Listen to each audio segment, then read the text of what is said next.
শুভ সকাল বন্ধুরা, সকাল সকাল আমরা বাড়ি যাব, সেই জন্য আমি রেডি হচ্ছি। তোমরা পুরো ভিডিওটা দেখো, ভালো লাগবে। আমার জামাইবাবু পেছন দিকে দেখছে, দেখো, আর আমার দিদি দেখছে। ওরা রেডি হয়ে গেছে, ওরা বাড়ি চলে যাবে। আর এই যে আমার বোনটাও রেডি হয়ে গেছে, মানে শাড়িটা চেঞ্জ করবে। আর এইদিকে পুচকির দিকে দেখো, ওকে দেখে তো প্রচুর হাসি পাচ্ছে। ও ব্যাগটা ঝুলিয়ে নিয়েছে আগের দিকে। আমি তো প্রচুর হাসাহাসি করেছিলাম। আমার বোন ক্যামেরার সামনে আসতে চাইছে, বাচ্চা ছেলে তো। আমার মা বসে আছে, আমরা রেডি হতে থাকি। তোমরা ততক্ষণকে আমরা মেলা গিয়েছিলাম কালকে, সেই মুহূর্তটা তোমরা একটু দেখে নাও। ফ্রেন্ডস, মেলার দিনে পুরোটা ঘুরে দেখিনি, সেই জন্য আজকে আবার বেরিয়ে পড়েছি মেলা দেখতে। বৃষ্টি হয়েছিল, কাদা হয়ে গেছে রাস্তা, দেখতেই পাচ্ছ। বাবাইকে কোলে নিয়ে হাঁটছি। কাদা দেখে তো হাঁটতেই চাইছিল না।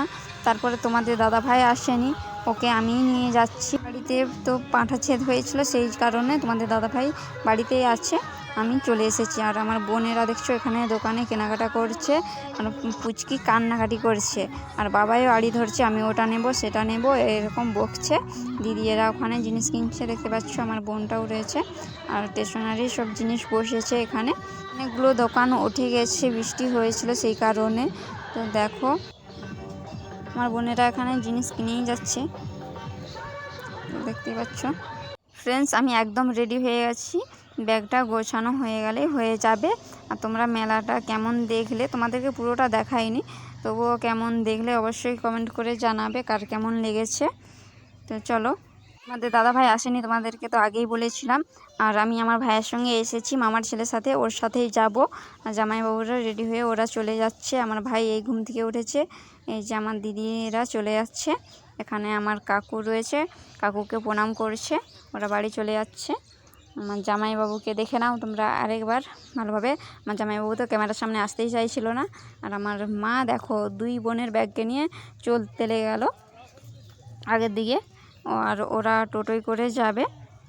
আর এখানে একটা পাড়ার কাকিমাকে প্রণাম করছে, দেখছো। ওদের টোটো চলে এসেছে, বোনপো আগের দিকে চলে যাচ্ছে। আমার মেজো কাকিমাদের বাড়ি ওই দিকে আছে, তাই দেখা করতে চলে যাচ্ছে ওরা। আর এটা আমার বোনের বর। আবার আমি বাড়ির সামনে চলে এসেছি, আমার ঠাকুমা আমার কুচু ভাইকে নিয়ে আছে, আমার মা বাবা এখানে। আর ওরা রেডি হয়ে গেছে, দেখতে পাচ্ছ। বোন বলল যে তোর জামাই আসুক তারপর যাবি, সেই জন্য আবার চলে এসেছি এখানকে। আর বাবাই দেখো,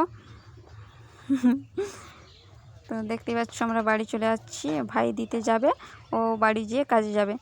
তো বাবা পৌঁছাতে এসেছে। আমার ছেলে ওর সাথে এসেছিলাম পুজোর দিনে। আর আমার ভাই ওইদিকে চলে যাচ্ছে, ঘুম থেকে এই উঠেছে। তো ফ্রেন্ডস, আমি বাপের বাড়ি থেকে চলে এসেছি, অনেক আগেই চলে এসেছি। আমরা তো সকালবেলায় বেরিয়েছিলাম, দেখলে তো। আমরা 9টার সময় পৌঁছে গেছি। বাড়িতে এসে স্নান সারলাম, বাবাইকে স্নান করিয়ে দিলাম, তারপর রান্নাবান্নার কাজে লেগে গিয়েছিলাম। আর ভিডিও করার সময় পাইনি। তো এখন বিকেল হয়ে আছে, বিকেলবেলায় আমি এই বাড়ির পেছনে বসেছিলাম, তাই ভাবলাম যে ভিডিওটা শেষ করা হয়নি, ভিডিওটা শেষ করে দেই। তোমাদেরকে একটা কথাই বলার, তোমরা ভিডিও দেখছো, ভিডিওতে লাইকও করছো না, কমেন্টও করছো না। লাইক কমেন্ট করো, ঠিক বলছি না ভুল বলছি, বা কোথাও কোনো কিছু যদি ভুল থাকে তোমরা কমেন্ট করে জানাবে, তাহলে ঠিকটা জানতে পারবো। বাবাইও আমার সাথে সাথে ঘুরছে, মা বাবা মাঠে গিয়েছে। পেছনে গাছে দেখো কত সুন্দর আম হয়েছে, সামনে সামনে হাত বাড়ালেই পারা যাবে, দেখছো তো। প্রচুর কুয়াশার জন্য আম বকুল সব ঝরে গেছে, সেজন্য কম আম হয়েছে, তবুও সামনে সামনে আম হয়েছে যে কটা তোমাদেরকে দেখাচ্ছি।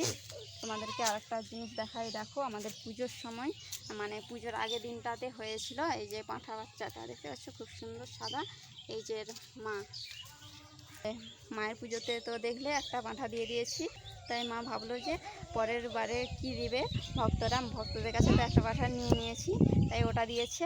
আর একটা পাঁঠা ছিল, ওটাও দেওয়া হতো এই বছরই, কারণ ওর অসুখ হয়ে গিয়েছিল, তো সেই জন্য ওই পাঁঠাটা দিতে পারিনি। ওটাকে দেখাই, দেখো এই যে এটা বড়, এর গায়ে লোম উঠে গিয়েছিল, প্রচুর পায়খানা হয়েছিল, সেই জন্য ওকে দেওয়া হয়নি। পরের বছর একে দেবো। এই যে গায়ে লোম উঠে গেছিলো, নতুন চুল গজিয়েছে, দেখছো তো। তো বন্ধুরা, বেশি কিছু বলছি না, তোমরা ভালো থেকো, সুস্থ থেকো, আমার ভিডিও দেখতে থাকো। দেখা হচ্ছে পরের ভিডিওতে, টাটা।